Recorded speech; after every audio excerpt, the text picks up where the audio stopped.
ஞானத்தின் ஆழம், அர்த்தமுள்ள ஆன்மீகம்.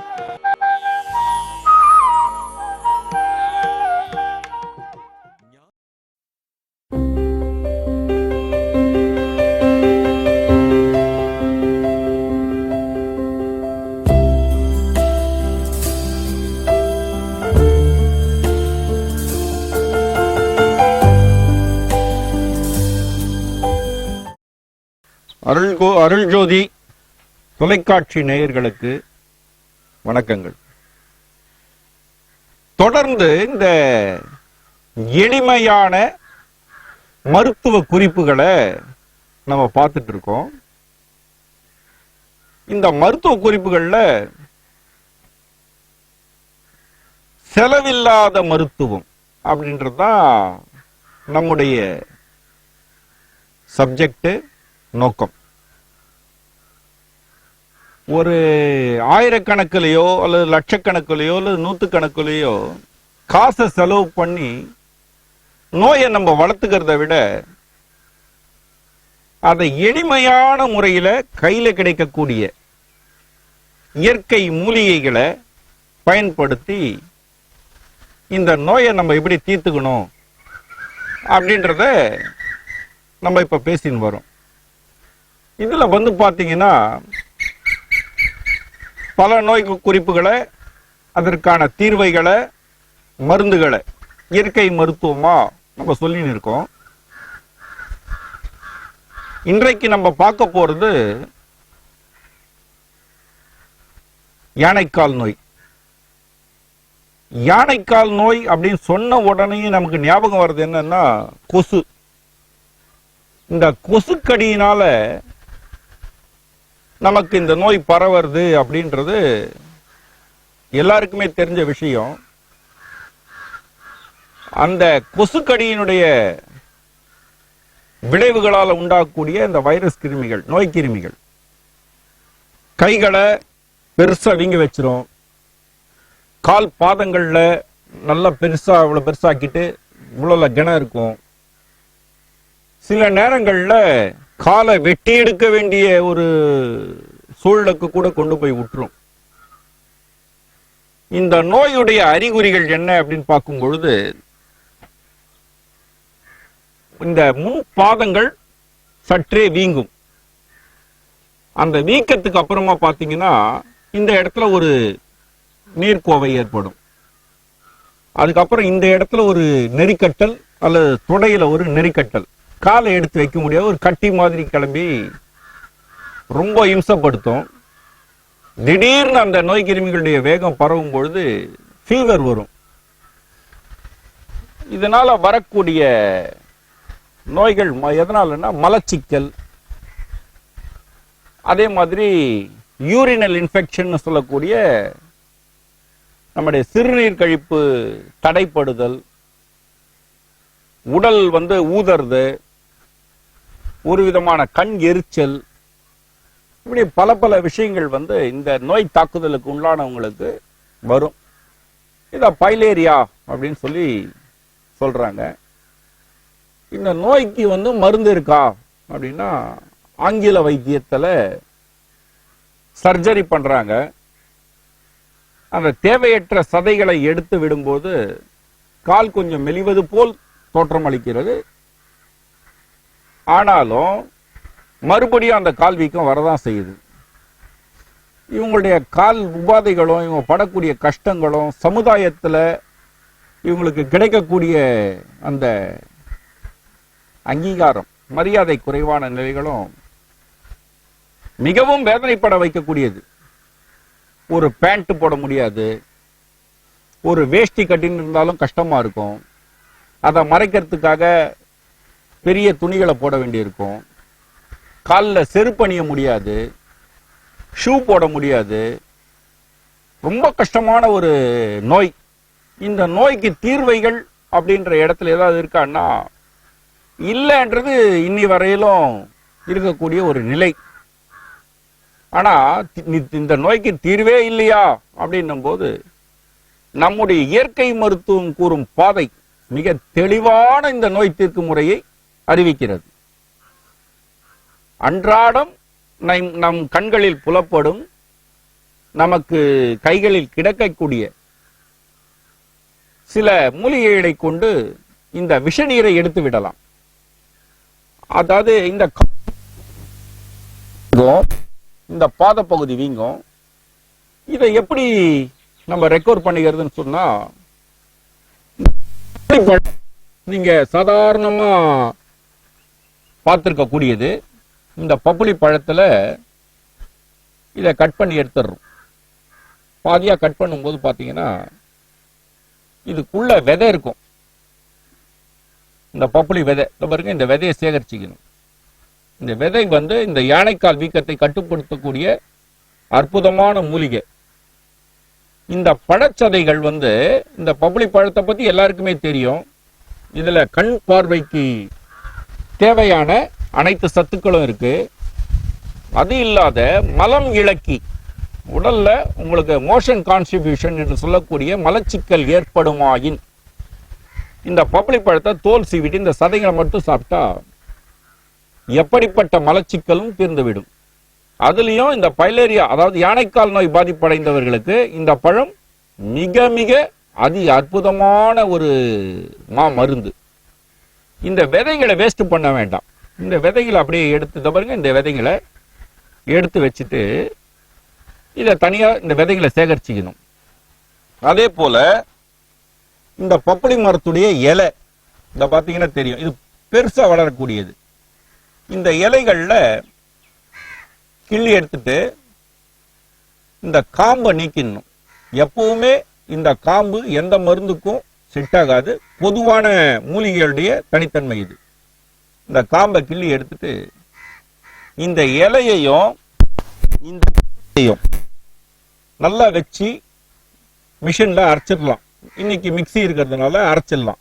அரைச்சிட்டு அதுல வர பசைகளை இந்த வீக்கத்துல வச்சு, அதாவது அப்படியே தாராளமாக இப்படி பயன்படுத்தலாம். இது ஒண்ணுமே பண்ணாது உடம்புக்கு. அரைக்கணும், ஆனா இது நான் அப்படியே காட்டுறேன், அரைக்க வழி இல்லாததுனால. அரைச்சிட்டு இந்த வீக்கத்து மேல வச்சு ஒரு துணியை சுத்தி விட்டீங்கன்னா இந்த மூட்டு பகுதியில் இருக்கக்கூடிய விஷ நீரை, வீக்கத்துல உண்டாகக்கூடிய அந்த விஷ நீரை அப்படியே உறிஞ்சக்கூடிய தன்மை உடையது இந்த பப்புளிப்பழ சதை. அந்த பப்புளிப்பழ இலையும் அந்த பப்புளிப்பழத்துடைய விதையும் மிளகு போல இருக்கும். இதை நம்ம காலில் போட்டா ஒன்றும் ஆகாது, எந்த விதமான சைடு எஃபெக்டும் வராது. செய்யறதுக்காக இதை காலில் வச்சு காட்டுறேன். வச்சு கட்டு போட்டுட்டீங்கன்னா போதும், அந்த வீக்கத்தில் இருக்கக்கூடிய நீரெல்லாம் இழுத்துரும். அப்ப கால் யானைக்கால் மெல்லிசா ஆயிடும் நார்மலுக்கு. இது புறத்தால், அதாவது வெளிப்பக்கத்தில் செய்ய வேண்டிய ஒரு ட்ரீட்மெண்ட். சரி, உள்ளுக்குள்ள இருக்கக்கூடிய அந்த விஷக்கிருமிகளை அழிப்பது எப்படி அப்படின்னு நமக்குள்ள வரும்.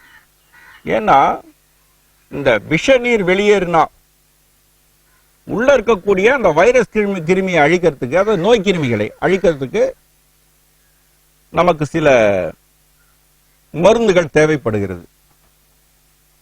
அந்த மருந்துகள் இருக்குன்னு பார்க்கும்பொழுது நமக்கு அந்த மருத்துவ முறைகள்ல குப்பை மேனி எல்லாருக்குமே தெரிஞ்சிருக்கும். ரொம்ப சாதாரணமா கிடைக்கக்கூடிய ஒரு மூலிகை, குப்பை மேடுகளில் நிறைய வளரக்கூடியது இந்த குப்பை மேனி இலை. அதுல இந்த மாதிரி அந்த பூக்களுடைய கதிர்கள் இருக்கும். அதாவது அந்த பூக்களுடைய இதெல்லாம் இருக்கும், கதிர்னு பேர் இதுக்கு. இந்த குப்பை மேனி தெரியாதவங்க யாருமே இருக்க முடியாது. இந்த குப்பை மேனி எடுத்துக்கலாம். ஒரு நமக்கு எத்தனை நாளைக்கு மருந்து தேவையோ அதுக்கு அந்த அளவுக்கு இந்த குப்பை மேனியிலேயே பாருங்க, ஒரு அற்புதமான கிருமி நாசினி. தோல்ல ஏற்படக்கூடிய நோய்களை விளக்கும், உள்ளுக்குள்ள இருக்கக்கூடிய அந்த வைரஸ் என்று சொல்லக்கூடிய நோய் கிருமிகளை கட்டுப்படுத்தக்கூடிய மகா மூலிகை. ஆனா ரொம்ப சாதாரணமா கிடைக்கக்கூடியது இந்த மூலிகை. இதை தெரியாதவங்க யாருமே இருக்க முடியாது. ஆனா இந்த மூலிகை யானைக்கால் நோயை கட்டுப்படுத்தும் அப்படின்றத புரிஞ்சிக்க முடியாது இருந்தா. அதனால இந்த எளிய மருத்துவ முறையில் நம்ம இதெல்லாம் சொல்றோம். இந்த குப்பை மேனி ஒரு புறம், இது பாத்தீங்கன்னா நன்னாரி, இது நாட்டு நன்னாரின்னு பேரு. இதுல பெரு நன்னாரி வகை வேற, இது நாட்டு நன்னாரி. இந்த நன்னாரிய நமக்கு கிடைக்கலன்னு சொன்னா கடையில நம்ம கடை சரக்காக வாங்கிக்கலாம். இந்த நன்னாரிய சின்ன சின்னதா கட் பண்ணி கொடுப்பாங்க. அந்த நன்னாரிய வாங்கி வச்சுக்க வேண்டியது. அதன் பிறகு பாத்தீங்கன்னா இந்த சிறியானங்கை என்று சொல்லக்கூடிய நிலவேம்பு. இந்த பூவை பார்த்தாலே தெரியும், நாகம் படம் விரிச்சா மாதிரி இருக்கும் இந்த பூக்கள். இந்த இலை இப்படிதான் இருக்கும். கடுமையான கசப்பு சுவையை உடைய மூலிகை, விஷக்கடிகளுக்கு அற்புதமான மருந்து இந்த நிலவேம்பு என்று சொல்லக்கூடிய சிறியானங்கை எடுத்துக்கிறோம். பாருங்க இந்த இலை எவ்வளவு சின்ன சின்னதா இருக்கு. இப்படித்தான் இது இருக்கும். சிறியானங்கை இப்படித்தான் இருக்கும். இதுல கொஞ்சம் பெருசா நல்லா அடர்ந்து வர்றது பெரியானங்கன்னு சொல்றாங்க. ஒரிஜினல் சிறியானங்கன்றது இப்படிதான். இதுக்கு மேல இந்த இலை இருக்காது. தாராளமா யார் வேண்டுமானாலும் இந்த இலையை கிள்ளி வாயில போட்டு சாப்பிடலாம். கடும் கசப்பு சுவையை உடைய மூலிகை இந்த சிறியானங்கை. அதன் பிறகு கருடக்கொடி என்று சொல்லக்கூடியது இந்த மூலிகை. இதுக்கு ஆகாச கருடன் அப்படின்னு பேரு. இந்த இலையை பார்த்துக்குங்க. இது வேர்பகுதி, இது இலைப்பகுதி. ஆகாச கருடன் இலை இப்படித்தான் இருக்கும்.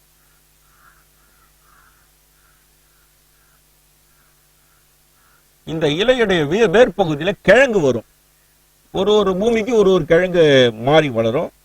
ஆகாச கருடன் முகம் எப்படி இருக்கோ அந்த மாதிரி இந்த கிழங்கு இருக்கும். ஒரு மூக்கு அந்த கிழங்குகள் இருக்கும். இதுக்கு ஆகாச கருடன் அப்படின்னு பேரு. இந்த 4 மூலிகைகளும் இலை வடிவில் ஆகாச கருடன்,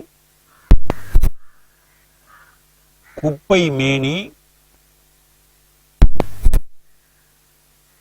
நிலவேம்பு என்று சொல்லக்கூடிய சிறியானங்கை,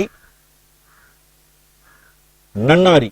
இந்த நன்னாரி எல்லா இடத்துலயும் கிராமங்கள்ல கிடைக்கும். இது கிடைக்கல அப்படின்னு சொன்னா நீங்க கடை சரக்காக வாங்கி கொள்ளலாம்.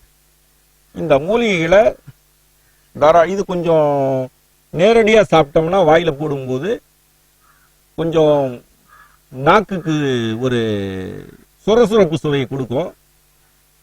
ஆனா குப்பை மேனி தாராளமா யூஸ் பண்ணலாம். நன்னாரியுடைய வேர் தாராளமா பாத்தீங்கன்னா சாப்பிடலாம். இந்த மூலிகைகளை சாப்பிடுறதுக்கு உகந்த மூலிகைகள். அதனால உங்களுக்கு நேரடியா சாப்பிட்டே காட்டுறேன். கடுக்காய் பிஞ்சு. அந்த கடுக்காய் பிஞ்சு கூட நம்ம அன்றாட சமையல் பயன்படுத்தக்கூடிய ஏலக்காய், சுக்கு கொஞ்சம், மிளகு கொஞ்சம், திப்பிலி கொஞ்சம். இந்த அளவுகள் ஒரு 48 நாட்களுக்கு இந்த மருந்து தேவை அப்படின்னு நினைச்சோம்னா ஒரு 1/4 கிலோ நன்னாரி வேறு, 50 கிராம் திப்பில்லி, சுக்கு ஒரு 100 கிராம், மிளகு ஒரு 100 கிராம், இதுல வால் மிளகு அது ஒரு 50 கிராம் போட்டுக்கலாம். இந்த மருந்தோட ஒரு நம்ம அளவுப்படி ஒரு 200 கிராம் அப்படின்ற அளவுல சிறியானங்கையும், குப்பை மேனி இலை அதே அளவுலையும் சமன் கூட்டி பயன்படுத்தணும். இதுல ஒரு 100 கிராம் ஏலக்காய், ஆகாச கருடன் கிழங்கு ஒரு 100-200 கிராம், நிலவேம்பு ஒரு 200 கிராம் போட்டுக்கலாம், குப்பை மேனி ஒரு 200 கிராம் போட்டுக்கலாம், நன்னாரி வேறு ஒரு 1/4 கிலோ போட்டுக்கலாம், அந்த சுக்கு என்பது ஒரு 100 கிராம், மிளகு ஒரு 100 கிராம், வால் மிளகு ஒரு 50 கிராம், திப்பிலி ஒரு 50 கிராம். இந்த மூலிகைகளை இந்த அளவுல சேர்த்து நன்றாக இளம் வெயிலில் ஒரு 10 to 12 நாட்கள் காய வச்சா போதுமானது. பச்சையா பறிச்சிங்கன்னா. ஏன்னா ஒரு இலை என்பது 90 நாட்களுக்கு மேல் தன்னுடைய வீரியத்தை இழந்துவிடும். அதனுடைய உயிர் சத்துக்கள் எல்லாம் காய்ச்சல்ல வெயில்லையோ எந்த இடத்துல இருந்தாலும் காஞ்சி போயிடும். 120 நாட்களுக்கு மேல அதுல புழு பூச்சி வந்துடும்.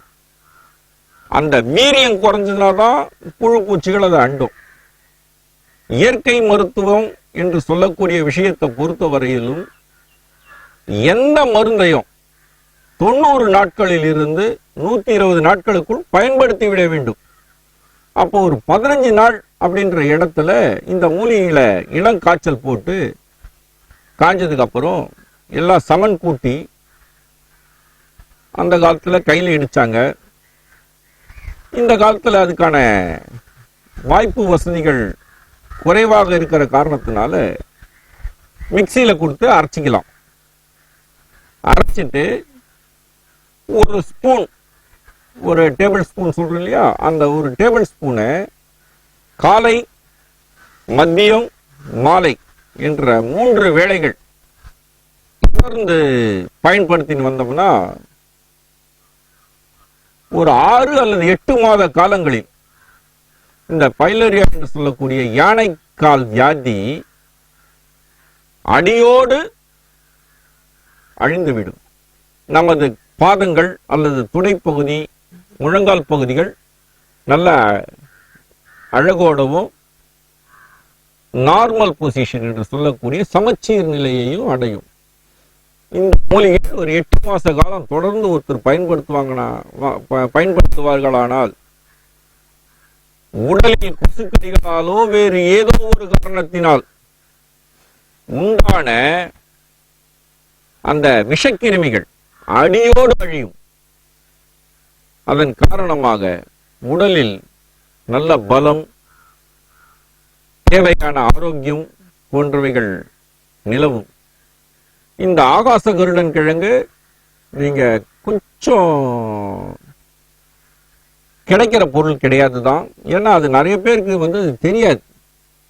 சில மருந்து கடைகள் இந்த ஆகாச கருடன் கிழங்க நீங்க கடைகள்ல காய வச்சு வாங்கலாம், கிடைக்குது. அந்த நாட்டு மருந்து கடைகள்ல கிடைக்குது. பச்சையா வேணும்னு சொல்லும் போது கொஞ்சம் தேடிதான் பிடிக்க வேண்டியிருக்கும் அந்த கிழங்குடைய தன்மை. இந்த கிழங்க வீட்டு வாசல திருஷ்டிக்கு கட்டுவாங்க, பார்த்திருப்பீங்க. ஒரு பறவை மூக்கு போல இருக்கும். எப்படிப்பட்ட விஷ வாயுக்களையும் அப்படியே அது தடை செய்து தன்பால் ஈர்த்து கொண்டு நமக்கு நன்மை செய்யக்கூடிய மூலிகைகள். மிக அற்புதமான விஷமுறிவு மூலிகைகள்ல ஒண்ணு ஆகாச கருடன் கிழங்கு. அதே போல நிலவேம்பு என்று சொல்லக்கூடிய சிறியானங்கை உடலில் ஏற்படக்கூடிய எந்த வகையான விஷக்கிருமிகளுடைய தாக்குதலையும் தடுத்து முறியடிக்கும் ஆற்றல் வாய்ந்தது. இன்னைய காலத்துல இப்ப டெங்குன்னு ஒரு ஃபீவர், இது ஒரு ஃபீவர் வந்தது, மர்ம காய்ச்சல்னு. அதுக்கு அரசாங்கமே நமக்கு ரெக்கமெண்ட் பண்ணது எதுன்னு கேட்டீங்கன்னா இந்த நிலவேம்பு கஷாயம், குடிநீர்னு சொன்னாங்க. அவ்வளவு வல்லமை வாய்ந்த இந்த நிலவேம்ப சேர்க்கிறோம். உடலில் இருக்கக்கூடிய சிறு சிறு புண்கள் அல்லது அரிப்பு போன்றவைகளெல்லாம் குப்பைமேனி நீக்கும். நன்னாரி உடம்புல இருக்கக்கூடிய இரத்த அணுக்களை தூய்மைப்படுத்தும் வல்லமை வாய்ந்தது. இன்னைக்கு சொல்லிட்டு இருப்பாங்க ரத்தத்துல கொலஸ்ட்ரால் இருக்கு, பிளட் கொலஸ்ட்ரால் அப்படின்னு சொல்றாங்க இல்லையா. அந்த பிளட் கொலஸ்ட்ராலை அடியோடு நீக்கி ரத்தத்தை தூய்மை செய்து கொடுக்கக்கூடியது நன்னாரி. இந்த மருந்துகள், அதாவது ஆகாச கருடனை தனிச்சு உண்ணும் போது வாத நோய்கள் உண்டாக்கக்கூடியது. அது சிறியானங்கை பித்த நோய்களை மேம்படுத்தக்கூடியது. இதெல்லாம் கட்டுப்படுத்துறதுக்காக சுக்கு, மிளகு, திப்பிலி இது 3ஐயும் நம்ம கூட சேர்க்கிறோம். ஏன்னா இதுக்கு பேரு திரிகடுகுனே பேரு. இது 3ம் இல்லாத எந்த மருந்துகளும் பலனளிக்காது அப்படின்றது நம்ம உடம்புல இருக்கக்கூடிய வாத நோய்களை சுக்கு கண்டிக்கும், பித்த நோய்களை கண்டிக்கும், பித்த நோய்களை கண்டிக்கும், கப நோய்களை மிளகு விளக்கும். கடுக்கா பிஞ்சு சொன்னோம். இந்த கடுக்கா பிஞ்சு என்னன்னு கேட்டீங்கன்னா, கடுக்காய் வேற, கடுக்காய் பிஞ்சு வேற. கொட்டையோடு வரும் கடுக்கா. அந்த கொட்டை உள்ள ஒரு சின்ன விதை இருக்கும். அந்த விதை வந்து பாய்சன் நமக்கு. அதனால அந்த கடுக்காவை சேர்த்து சாப்பிடும்போது பேதியாக ஆரம்பிக்கும். லூஸ் மோஷன் சொல்றோம் இல்லையா, அது அதிகமாகிடும். அதனால கடுக்காவை பயன்படுத்தக்கூடாது. கடுக்காவுடைய தோலை பயன்படுத்தலாம். ஆனா கடுக்காவுடைய தோலை விட கடுக்கா பிஞ்சு எஃபெக்ட் உடையது. அப்படி கடுக்கா பிஞ்சோட உங்களுக்கு கிடைக்கல அல்லது குறைவா கிடைச்சதுன்னா கடுக்கா பூ வைப்பான் நாட்டு மருந்து கடைகள்லயே. அதையும் சமநளவுலையும் சேர்த்துக்கலாம். ஏன்னா கடுக்காய் பிஞ்சு வந்து வயிறு சம்பந்தமான விஷயங்கள்ல உடம்ப மலத்தை இழக்கக்கூடியது, அதுவும் ஒரு மருந்து. கடுக்கா பூ வந்து உடம்புல இருக்கக்கூடிய விஷ நீர்கள் எல்லாம், நீரில் இருக்கக்கூடிய விஷக்கிருமிகளை அழிக்கக்கூடியது. இந்த பொருளெல்லாம் சேர்த்து நீங்க மருந்து அரைச்சி காலை மாலை மதியம் என்ற 3 வேளை பத்தியத்துடன் கூடி மோரில் கலந்து குடிக்கலாம். ஒரு பசுமாட்டு மோர்ல குடிக்கலாம். இல்லை எனக்கு மோர் கிடைக்கல அப்படின்றாங்களா, ஒன்றும் பிரச்சனை இல்லை. நமக்கு ஓமம் பார்த்துருப்பீங்க. அந்த ஓமத்தை தண்ணியில போட்டு வேக வச்சு அந்த ஓம வாட்டரை தனியா எடுத்து அதோட கலந்து குடிக்கலாம். ஓமம் எல்லா இடத்துலையும் கிடைக்கும், அது உங்களுக்கே தெரியும். அந்த ஓம வாட்டர் கூட இந்த மருந்து கலக்கியும் குடிக்கலாம். ஓமத்தை கொதிக்க வைத்து இறக்கிய நீரில் நீங்கள் இதை கலந்து சாப்பிடலாம். அப்படி சாப்பிடும் பொழுது உங்களுடைய நோயின் வேகம், அந்த குடைச்சல், எரிச்சல், வலி போன்றவை அடியோடு படிப்படியாக விலக, முதல்ல சொன்ன அந்த பப்புளி பழம் மரத்து விதையையும் அந்த இலையையும் தோல்ல வச்சு கட்டிட்டு சுத்தமாக இந்த சீக்கா பார்த்துருப்பீங்க, அந்த சீக்காவை போட்டு கழுவி எடுத்துடலாம். அதனால அந்த தோல் சுருக்கங்கள் உண்டாவதை நீங்கள் கண்டிருப்பீர்கள். பல பேருடைய நோய்களை ஆவடி பக்கத்துலலாம் தீர்த்திருக்கும். இது அனுபவ மருத்துவம். பல பேர் இன்னி வரலும் அந்த மருந்தை தொடர்ந்து அவங்க சாப்பிடாத பட்சத்தில் கூட அவங்களுக்கு அந்த ஆனைக்கால் நோய் கட்டுப்பட்டு இருக்கு. இன்னைக்கு அரசாங்கம் பல்வேறு நடவடிக்கைகளை எடுத்து அந்த நோயை கட்டுக்குள்ள வச்சிருக்கு. ஆனா மீண்டும் இந்த நோய் வரலாம். அப்படி வந்தால் இந்த மருத்துவம் நமக்கு மிகவும் அற்புதமாக கை கொடுத்து நமக்கு இந்த நோயிலிருந்து விடுதலை அளிக்கும் என்பதில் இருவேறு கருத்துக்களோ எவ்வித சந்தேகமோ வேண்டாம். அப்படின்றதுதான் இன்றைய இயற்கை மருத்துவ குறிப்புல நம்ம சொல்லக்கூடிய இந்த யானைக்கால் நோய்க்கான மருத்துவ குறிப்பு. சரி, இந்த கிழங்கு வகைகள் எங்கிருந்து கிடைக்கும் நமக்குன்னு சொல்லும் பொழுது நம்ம தேடிதான் அதை எடுக்க வேண்டியிருக்கும். ஏன்னா நம்ம வீட்டு வாசல்ல எதையோ செடியா கொடியா வளர்த்துன்னு இருக்கும். இந்த மாதிரி இலைகளை வளர்க்கலாம். ஒரு சின்ன தொட்டியில கூட வைக்கலாம் முடிஞ்ச அளவுக்கு. இது ஒரு ரேர், அதாவது ரொம்ப குறைவான மக்களுக்கு மட்டுமே உண்டாகக்கூடிய நோயா இருந்தாலும் இந்த மனிதர்களுக்கு இது படுத்தும் பாடு மிகவும் கஷ்டமா இருக்கும். அந்த நோய் வந்தவங்களுக்கு இந்த நோய்களை இப்படியெல்லாம் நம்ம தீர்த்து கொள்றதுக்கு நமக்கு இயற்கை மருத்துவர்கள் நிறைய சொல்லியிருக்காங்க. பெருமானார் போன்ற மகான்கள் சில வார்த்தைகளை கொடுக்குறாங்க. அந்த குரல்ல இருக்குன்னு நினைக்கிறேன். நோய் நாடி நோய் முதல் நாடி அது தணிக்கும் வாய் நாடி வாய்ப்பச் செயல் அப்படின்ற ஒரு குரல்பா இருக்கு. அப்போ ஒரு விஷயத்திலையும் இந்த வாசகங்களை நம்ம உள்ள வாங்கினோம்னா நமக்கு பல உண்மைகள் புரிய ஆரம்பிக்கும். நோய் என்று எதுவும் இல்லை, அனைத்தும் குறைபாடுகளே. அனைத்தையும் அறியும் தீர்க்கும் ஆற்றல் இந்த மகத்தான ஆன்மாவிற்கு உண்டு என்பதால இத்தகைய மருத்துவ குறிப்புகளை பயன்படுத்தி நம்ம எல்லாம் நோய்களை விலக்கிக் கொள்ளலாம், மீண்டும் நோய் வராமல் தடுத்துக் கொள்ளலாம், உடலில் ஏற்படக்கூடிய சராசரி உபாதைகளை நம்ம சீர் செய்து கொள்ளலாம். இன்றைய நம்முடைய சுற்றத்தாருக்கும் இதனுடைய மகத்துவத்தை எடுத்து சொல்லலாம். இந்த வியாபார நோக்கத்துக்காக நமது முன்னோர்கள் நமக்கு கற்றுக் கொடுக்கல, நோய் இல்லாத இருக்கணுன்றதுக்காக இதை சொல்லியிருக்காங்க.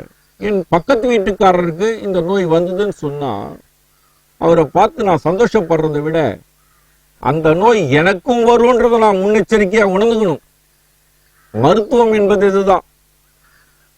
வந்தது அதனால எனக்கு சந்தோஷம் அப்படின்னு சந்தோஷப்படுறதுக்கு இல்லை, நமக்கு அடுத்தது அந்த நோய் வருவதற்கான வாய்ப்பு இருக்குன்றத எச்சரிக்கையா நம்ம கையாளும் போது இதை நம்ம செய்யலாம். சரி, யானைக்கால் நோய் மட்டும்தான் சாப்பிடணும். ஒரு சந்தேகம் வந்தால் நீங்க சாப்பிடுறது தப்பு இல்லை, அது வர வேண்டாம். இன்றைய நாளில் சுற்றி ஏற்படக்கூடிய மாசு கலப்பால் பல்வேறு விதமான உயிரினங்கள் தோன்றுகின்றன. அந்த பல்வேறு உயிரினங்களில் கொசு முதன்மை இடம் வகிக்கிறது. அந்த பரவதில்லை, கொசுகிட்ட இருந்து நம்மை நாம் பாதுகாத்துக் கொள்ள என்ன வழி எனும்போது இதை பயன்படுத்தலாம். சரி, இந்த கொசுவால மட்டும்தான் இந்த நோய் வருது அப்படின்னா அந்த கொசு ஒழிக்கிறதுக்கான வழி என்னன்னும் போது ஏற்கனவே சொல்லியிருக்கோம். இதை வேப்ப இலையை கொண்டு புகை மூட்டம் போடும் பொழுது நெருப்பை கொளுத்திட்டு அந்த வேப்ப இலையை சருக தூவும் போது அந்த புகையால இந்த கொசுக்கள் விலகும். இன்றைக்கு நெட்லான் அப்படி பல வலைகளில் நம்ம பட்டுகிறோம். பொதுவாக கொசுவர்த்தி போன்றவைகளை தவிர்த்து இந்த கொசு வலைக்குள்ள தூங்குவதுன்றது மிகச்சிறந்த பலன். ஏன்னா அதெல்லாம் நமக்கு எந்த கொசுவும் கடிக்க போறதுல பாதுகாப்பா இருக்கும். அந்த மாதிரி விஷயங்களை தடுத்துக் கொள்வதற்கு இந்த முறைகளெல்லாம் நம்ம கையாளலாம்.